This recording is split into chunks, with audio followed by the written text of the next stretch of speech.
नमस्कार बच्चों। तो आइए सुनते हैं एक और कहानी।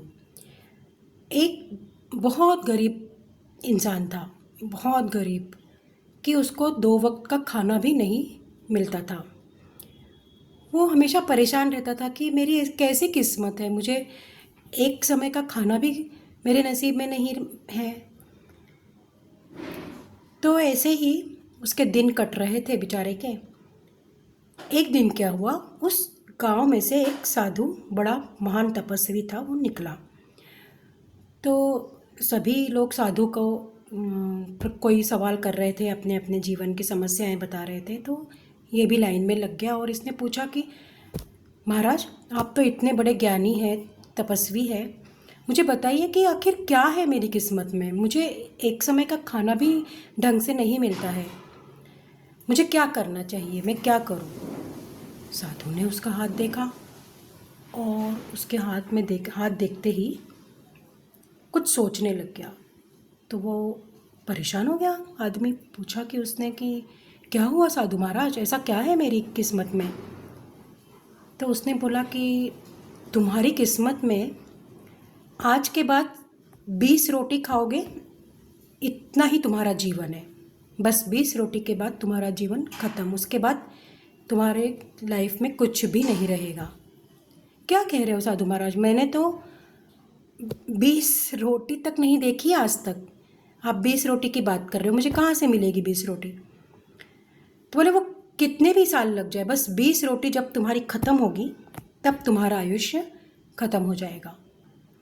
तो उसने कहा कि साधु महाराज ऐसा करते हैं कि आप मुझे 20 रोटी आज ही दिलवा दो, मैं आज के आज ही 20 रोटी खाकर ये देखना चाहता हूँ कि सचमुच 20 रोटी खाने के बाद मेरा जीवन समाप्त हो जाएगा, वैसे भी मैं क्या करूँगा इस जीवन का।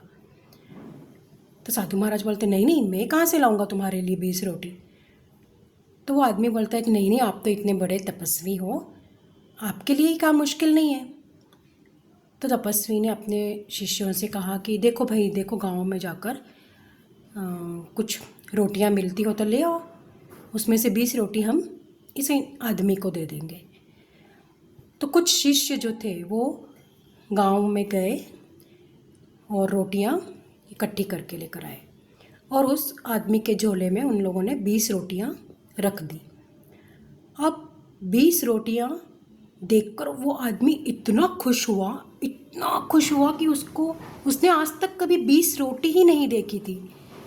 वो बोला कि अरे भगवान, कम से कम मरने के पहले मैं 20 रोटी तो देख रहा हूँ, कभी आधी रोटी, कभी एक रोटी, कभी एक टुकड़ा देखने वाला मुझे आज भगवान ने ये 20 रोटियां दे दी।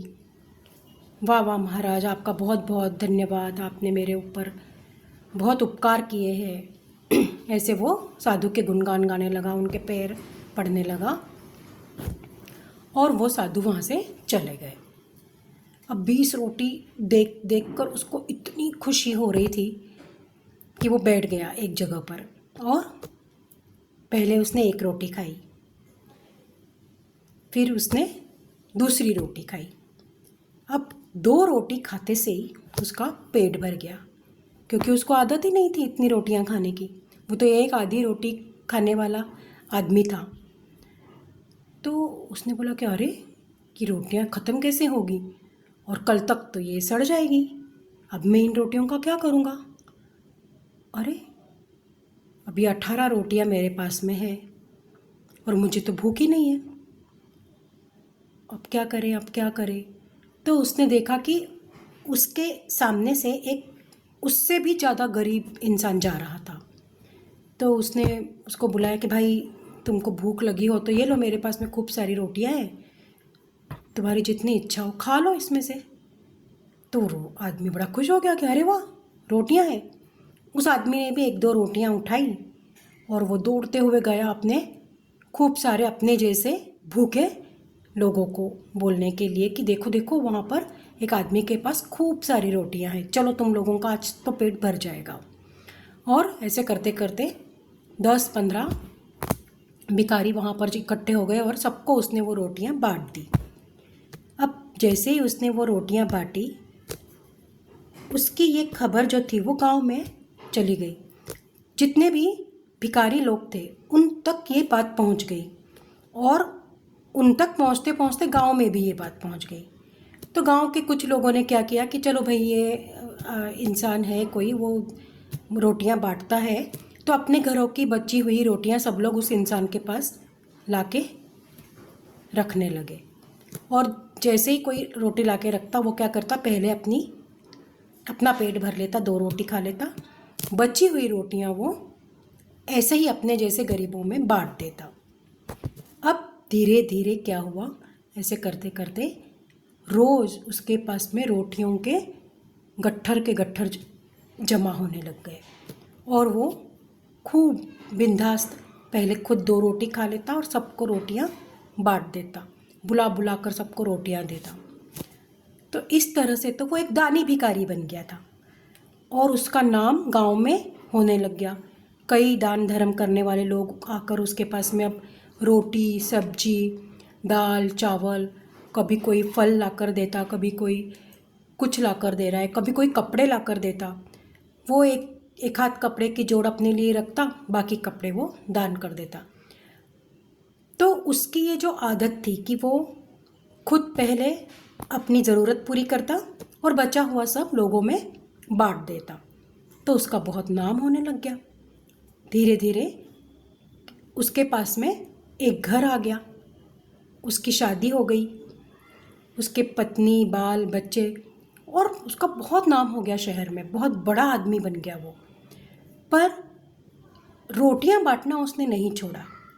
वो अपने घर के बाहर उसने एक बड़ा सा पंडाल बना के वहाँ पर एक हलवाई लगवा लिया, और रोज़ वहाँ पर खूब सारी रोटियां बनती, दाल चावल सब्जी। अब तो ईश्वर की कृपा थी तो खूब उसके पास में भंडार था, तो रोज़ वो लोगों, गरीबों को और भी ज़रूरतमंदों का भंडारा करता था, और खूब लोग भी उसको दान धर्म करते थे, क्योंकि वो इतना सबको खिलाता पिलाता था। तो लोग भी आकर उसकी मदद करते थे, और ईश्वर की इतनी कृपा हो गई कि वो इंसान का तो नसीब ही खुल गया। अब कुछ समय के बाद वही साधु फिर से उसी गांव में आया, तो उसने देखा कि अरे, इस जगह पर तो वो एक भिखारी रहता था जिसको मैंने बोला था कि 20 रोटी के बाद तेरा जीवन ही ख़त्म हो जाएगा। वो आदमी कहाँ है? वो उसको ढूंढने लगा, क्योंकि उसको पता करना था कि उसका क्या हुआ। उसने तो देखा कि ये आदमी तो माला माल हो गया है, धनवान हो गया है। तो उस साधु ने कहा कि भाई, क्या क्या कमाल किया तुमने ऐसा? तो बोले, साधु महाराज, ये तो सब आपकी कृपा है, या आपकी कृपा से ही मुझे सब प्राप्त हो रहा है। आपने मुझे 20 रोटियां दिलवा दी, उसमें से मैं बस 2 रोटी खा पाया, बाकी रोटियां मैंने दान कर दी। मैंने जैसे ही रोटियां दान की, मुझे और किसी ने दान कर दी, मैंने वो भी रोटियां दान कर दी, और ऐसे करते करते कोई मुझे जो भी रोटियां ला कर देता, मैं 2 खा लेता और बाकी मैं दान कर देता। और इस तरह से मेरे पास में धीरे धीरे रोटी, दाल, चावल, सब्जी, पैसे, कपड़े लत्ते सब कुछ मुझे मिलने लग गया, और मैं बचा हुआ जैसे जैसे मैं देता गया वैसे वैसे मेरा बढ़ता गया। और आज देखिए कैसी कृपा है ईश्वर की। तो बच्चों, जितना हम देंगे उतना हमें हमारे पास लौट कर आएगा।